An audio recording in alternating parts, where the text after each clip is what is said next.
Cinema படம் தக் life என்பதை பிரபலப்படுத்துவதற்காகத்தான் இப்படி ஒளரி கட்டி கலரி மூடி இருக்கார். அவர் உலக நாயகன் அல்ல, உளரும் நாயகன் ஆகிவிட்டார். அதற்கு திமுக காரங்க தள்ள தள்ள அடிச்சுக்கிறாங்க, இப்படி டொப்பு டொப்பு டொப்புன்னுட்டு. ஐயா, ரொம்ப அசிங்கமா போச்சு. இன்று காலை திராவிட முன்னேற்ற கழக தலைவர்களே சொல்றாங்க, அதுக்கு பதில் யாரையான ஒன்று கொடுத்துருக்கலாமேன்னு. இருப்பினும் இந்த கமலஹாசனுடைய உளறல் அவருடைய எதிர்காலத்தை பாதிக்கும். அவர் பாருங்க, நரேந்திர மோடி ஆட்சிக்கு வந்த உடனே intolerant, I won't live in இந்தியாலாம் சொன்னார். அது ஒரு கான்ட்ரவர்சி ஆச்சு, பெரிய பிரச்சனை ஆக்கினார்.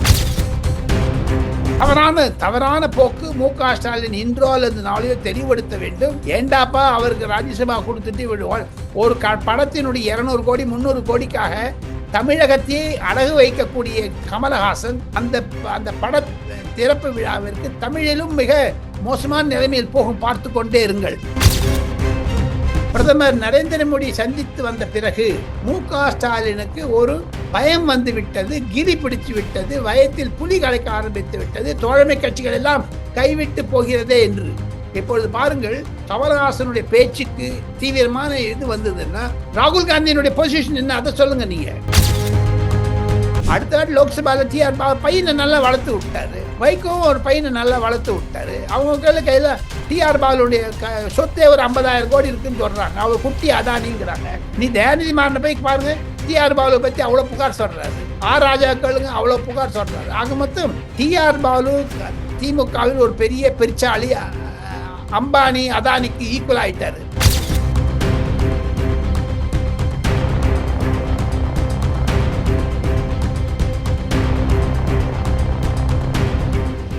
ரியல் ஒன் நண்பர்கள் உறவுகளுக்கு வணக்கம். தொடர்ச்சியாக பல்வேறு முக்கியமான செய்திகளை, தகவல்களை நம்முடைய உறவுகளுடன் பகிர்ந்து வரும் மூத்த பத்திரிகையாளர் டெல்லி ராஜகோபாலன் சார் அவர்கள் நம்முடைய இருக்கிறார். வணக்கம் சார்.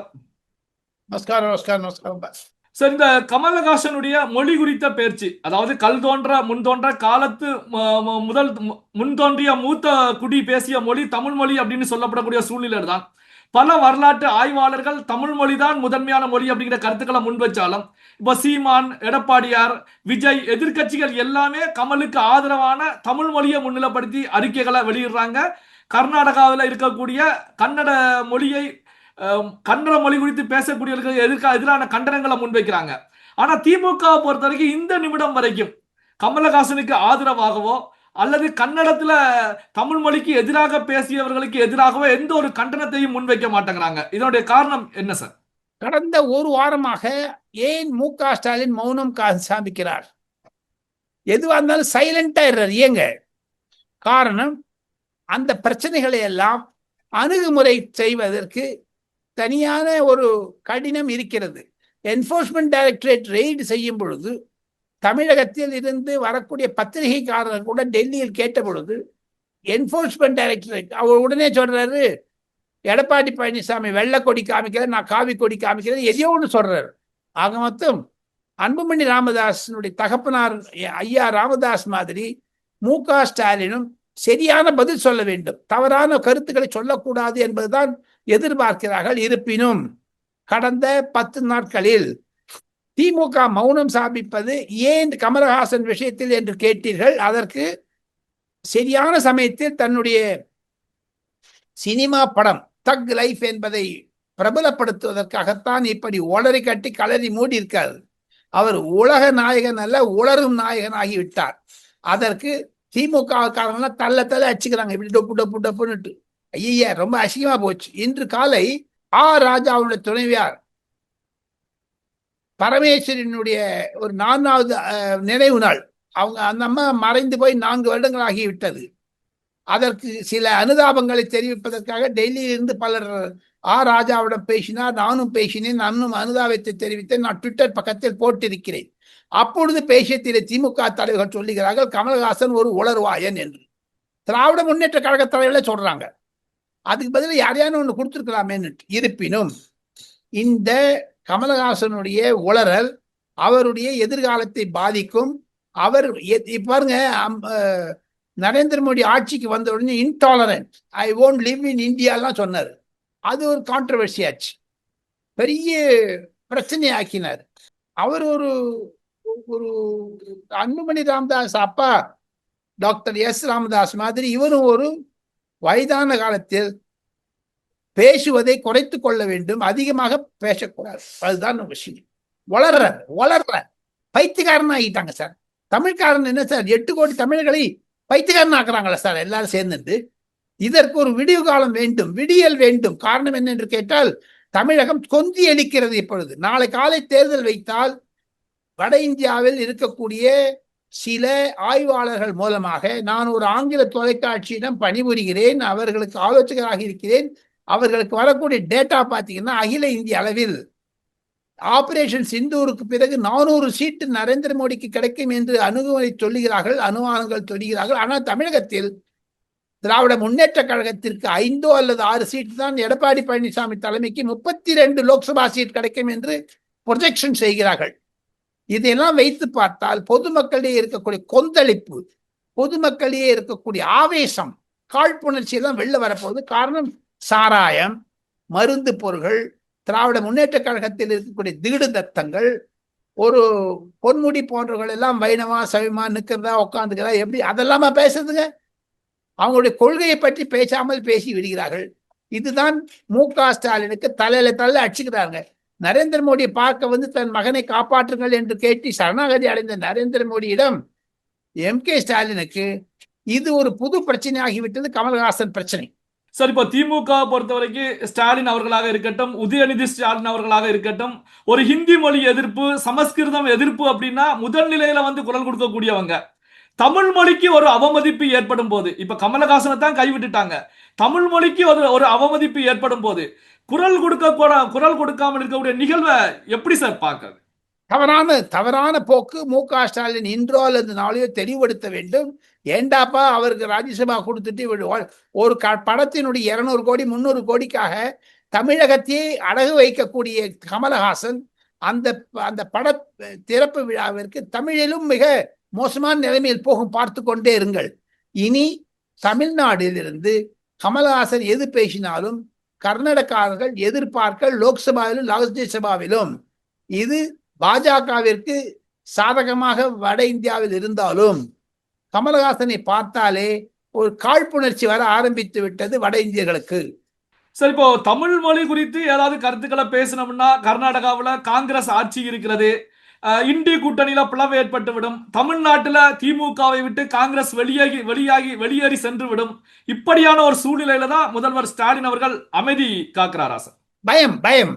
மு.க. ஸ்டாலினுடைய அரசியல் போக்கு என்பது கை விரிந்து விட்டது. அவருக்கு இருக்கக்கூடிய ஒரு பிடிப்பு தளர்ந்து வருகிறது.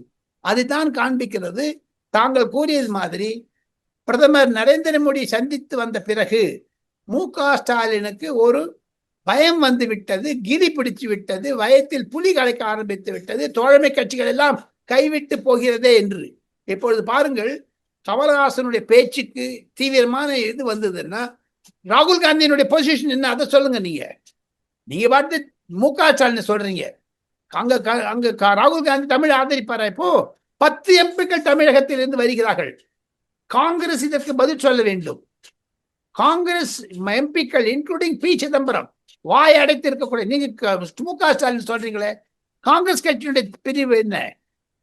எதற்காக ஒரு தமிழ் மொழியை இழிவுபடுத்தி கர்நாடகா மொழியை இழிவுபடுத்தி செய்கிறார்?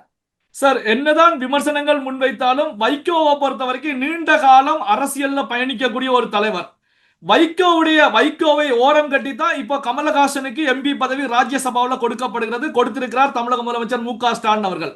அப்போ வைகோவை ஓரம் கட்டி கமலஹாசனுக்கு ராஜ்யசபா எம்பி பதவி கொடுத்து ஸ்டாலின் அவர்கள் தவறு செய்து விட்டாரா சார்? தவறு செய்த வைகோக்கு எவ்வளவு நாங்க கொடுக்கணும்? 84 வயசு ஆச்சுங்க. அவர் என்னங்க பண்ண, நடக்க முடியல.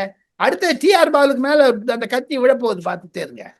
அடுத்த வாட்டி லோக்சபால டி.ஆர். பாலு பையனை நல்லா வளர்த்து விட்டாரு, வைகோவும் ஒரு பையனை நல்லா வளர்த்து விட்டாரு. அவங்க கையில டி.ஆர். பாலுடைய சொத்தே ஒரு 50,000 கோடி இருக்குன்னு சொல்றாங்க. அவர் குட்டி அதானிங்கிறாங்க.